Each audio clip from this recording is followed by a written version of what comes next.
Buried Mistake, a psychological horror story.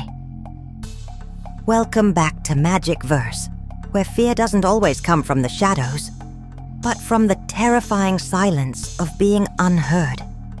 Tonight we tell a story rooted in truth, twisted through the eyes of a man who lived to tell the tale, but wishes he hadn't.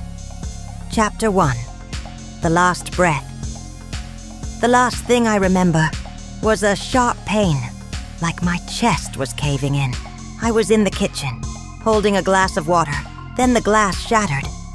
Darkness swallowed me whole. But I didn't leave. Not really. I heard everything. I heard my wife scream my name. I heard the ambulance. I even heard the flatline beep on the monitor. They said I was gone, but I was still there, just trapped. They called it a heart attack. Sudden death. The doctors declared me dead. And yet, my mind never shut off. Chapter 2. A funeral for the living. I felt the cold metal of the table, the zip of the body bag. I screamed. I thrashed. At least, I thought I did. But nothing moved. I was screaming behind my own eyes. The wake was quiet, soft music, crying. My daughter kissed my forehead. I wanted to grab her hand, but all I managed was a tear. It slid down the side of my cheek. No one noticed. And then came the coffin, the final bed for someone who never left. For Chapter 3, 6 feet below, the sound of dirt. It's something you never forget. Each shovel felt like a punch to my chest. The lid above me vibrated with every hit. I couldn't see or couldn't scream. Just feel. Time didn't pass down there.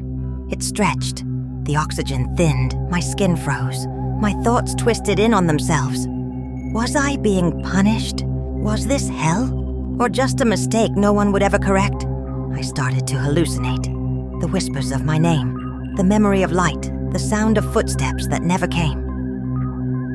Chapter 4. The Awakening Then. A vibration. No, not in my mind. Real. Rhythmic. Close.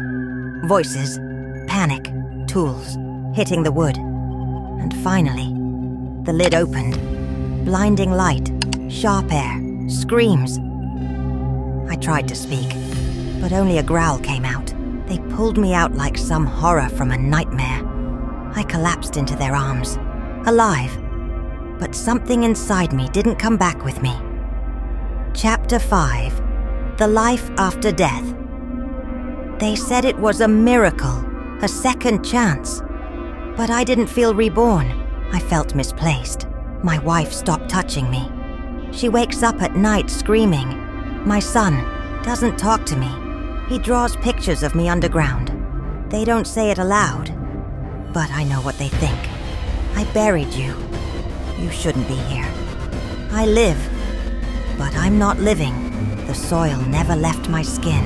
The coffin never left my memory.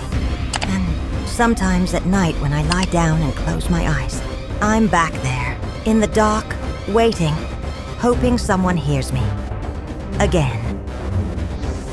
Thank you for joining us tonight on Magic Verse.